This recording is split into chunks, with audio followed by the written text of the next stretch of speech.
What is up? What is up, YouTube? The beautiful Tisha Tales is back. I guess she back from vacation. Uncle Mike will be back in 5 days. I guess 5 or 6 days. Let's make it 7 days because I'm gonna have to sleep off this jet lag and get my body back together. But as soon as I get home, I am gonna start exercising. I swear to y'all. I think I got a lick this time. Check this out, man. Judge Arun issues emergency ruling. Destroys Diddy's hope for new trial. What? Demands defense stop there. Stop there. I don't know what that is. There? Stop there. And maybe she ran out of space. Shout out to Tisha Tales, y'all. Y'all come sit down. Y'all come sit down and close the door. You gonna want to hear this. Hit that subscribe button. Hit that bell. Thank y'all so much, man. Hey, we about to hit 500,000. We about to hit 500,000, man. When I get home, we're gonna be working this thing. We're gonna work this thing real hard, man. I'm gonna put all I got into making sure we hit that 500 million. And then we got some surprises coming up, man. We're gonna be helping people get the YouTube channels together. We got a YouTube course coming out, man. I wrote a book. So y'all check the description below if you really trying to do a YouTube channel. Not just do a YouTube channel for fun. I'm talking about changing your life. You have to be able to change your life. And oh my gracious, it feels much better to have money to do whatever you want to do. Now I can't buy no $1 million house. I can't even buy no $1 million car. I can't even buy a car. Cause I don't want no car right now. I prefer to be happy being able to help people. Anyway, hit that subscribe button, hit that bell. Let's check this bad boy. What is going on with the Diddy trial? Yeah. It looks like they are trying maneuvers in and out of the courtroom, and Judge Arun is not going on for it. If you guys don't know, Judge Arun just made a surprise drop, and he didn't notice that it had a lot of people scratching their heads. But baby, I talked to my legal analysis friends, so we have the breakdown. But let's get into it. Judge Arun talked about the jury, and people are saying that he is sending a sign to Diddy's team about you not trying this. This looks like, unless Trump ends up pardoning Diddy, and it don't look like Trump's pardoning him, Diddy is done for. And Judge Arun is closing up all the legal loopholes that he could use to get out. You know, it's funny how everybody, who am I, right? I'm just a YouTuber, y'all like something like or whatever. Who am I? But I researched, and there's no way in hell that Diddy's getting a pardon from any president. Why would they pardon him? I don't even know who started that rumor. It's a rumor. Then Trump had a nerve to run with it. Well, I will have to look into it. That means there's a possibility. This mother was never going to pardon him. I don't care what anybody say. I don't care what he say with his lying self out of his mouth. He was not. I stand strong on that. There's no way in the world you was going to start some goddamn cotton picking paperwork to pardon this dude. Why? I call you back on that. Why? Because y'all friends? That's the worst reason. Then you get yourself in trouble, Trump. I pardon my friend. Come on, y'all. We got to think a little better than this. Here we go, man. Here we go. It's a pardoning Diddy, and it don't look like Trump's pardoning him. Diddy is done for, and Judge Arun is closing up all the legal loopholes that he could use to get out. Okay, so what was the order? He dated this the 22nd. He said the court ordered that the jury in this case be kept anonymous to the public and partially sequestered. In furtherance of that order, the court directed the clerk of court to provide the impaneled jurors with transportation from the courthouse at 500 Pearl Street after the conclusion of jury deliberations. This order memorializes that direction and constitutes a nunc pro tunc order of the court. It was so ordered. You guys, why is this so important? Why is this so devastating in Diddy's team, but good for our team, and showing that this sentencing is not going to go the way Diddy thinks? Time served, my A. Listen, let's get into this because there's so much to actually look at. Hold on really quick. That's the minimum. Okay, so for those of you guys wondering, what the helly? Why would Judge Arun issue this order now? Because legal experts are saying that Judge Arun is closing the appeal loopholes. They're saying Diddy's team is going to argue that the verdict should be tossed because jurors were tainted, pressured, or improperly handled. Now, let me just say this, right? Those jurors on the Diddy trial, I believe in my heart, I think that they let him off because of his celebrity, because nothing else makes sense, okay? In my mind. But even if they didn't, Diddy got away with RICO, in my mind. He got away with the sex trafficking. They convicted him on 2 counts of the Mann Act based off a testimony. And this is what I mean about Diddy and the people that support him. You don't want to be held accountable for anything they did, because now, even though the jury gave you a slap on the wrist, you are now saying that the jury was somehow, or implying that the verdict should be tossed because jurors were tainted, pressured, or improperly handled. By the way, Judge Arun also said they got till September 3rd, and after September 3rd, he don't want to hear nothing else about this mess. Ooh, Diddy, you better count your days.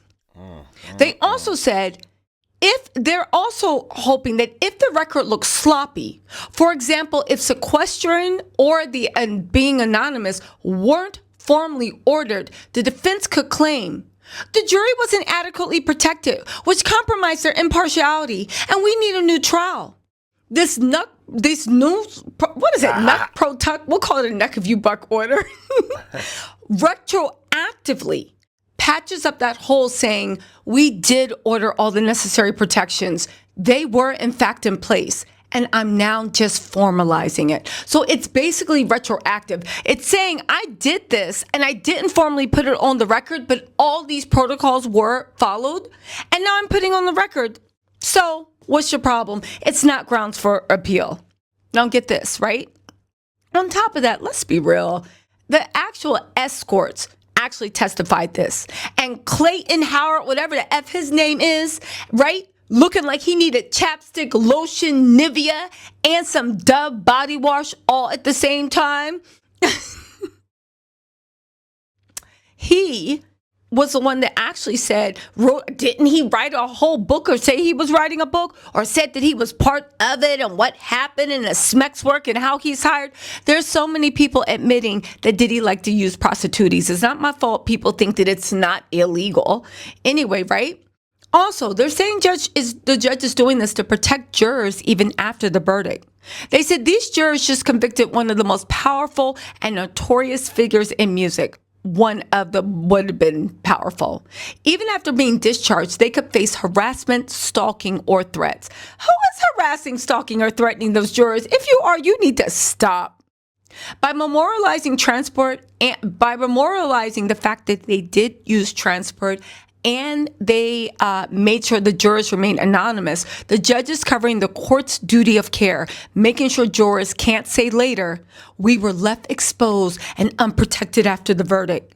That's important in case jurors themselves are dragged into appeals or media scrutiny. Come through, Judge Arun, and protect. But there's more. Now, there are possible angles. Diddy's lawyers will likely argue jury misconduct or prejudice in their Rule 33 motion for a new trial. Okay, so let's get into the possible claims that sources are saying that Diddy's team is trying to use to get a new trial or the jury verdict thrown out. And listen, do I blame them for trying? No. Look at what that dumb jury did with Mark Agnifilio talking about it was a modern day love story and he got paid. Cassie was a wild girl. Media contamination. They could argue jurors were exposed to wall-to-wall media coverage and couldn't fairly deliberate. The judge has basically destroyed all that with this order, saying they were anonymous, they were partially sequestered, and they were shielded. Fear and coercion is another argument they're trying to make. The defense might say jurors felt intimidated by security measures, publicity, or fear of retaliation, and that influenced their guilty verdict. This order reframes those protections as supportive, not coercive. And they could argue improper handling by the court. If the defense could show the court failed to issue a formal order at the right time, they argue that jurors weren't legally sequestered. However, this new order that the judge just issued, and again, it was just formalizing something that already happened, that wipes that off the table by making the protections officials as if they had always been in place. So, what is the bottom line or the takeaway from every legal analysis I've talked to?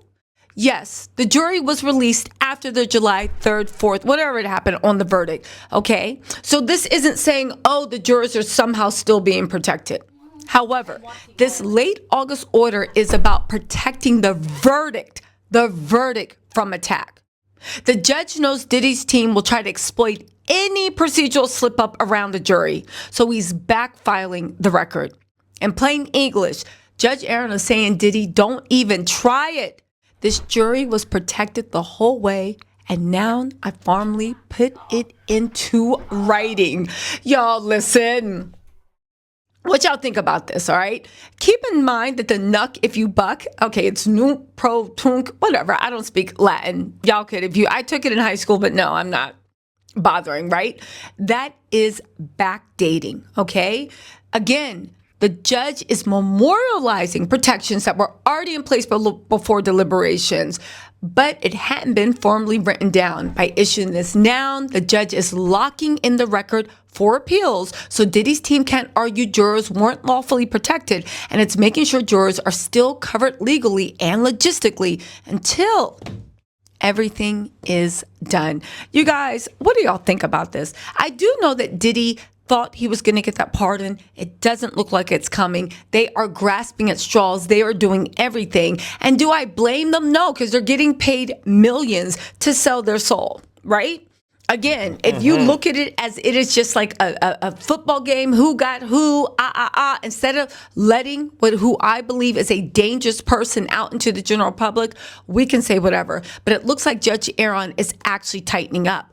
On top of that, Diddy is looking closely at Drew Dixon's case against L.A. Reid. L.A. Reid is now going pro se and saying he doesn't have money to pay his lawyers. People are saying that as far as not this, but what if Judge Arun does give him a significant amount of time, Diddy is going to try to do the L.A. Reid thing and say, oh my God, I don't have any money, so I can't even pay any of these civil cases. And if you are looking for a civil case, don't bother. There's no money here. The only problem with that is I don't think it's going to work for L.A. Reid, so I don't think Diddy's going to be able to take that. Now, why don't I think this is going to work for L.A. Reid? Well, for a number of reasons. Drew Dixon has L.A. Reid dead to rights. Everybody wanted to see what it looked like to be like on top of an industry and really running things and be harassing. You do the moral thing and you walk away. That's what Drew Dixon actually did.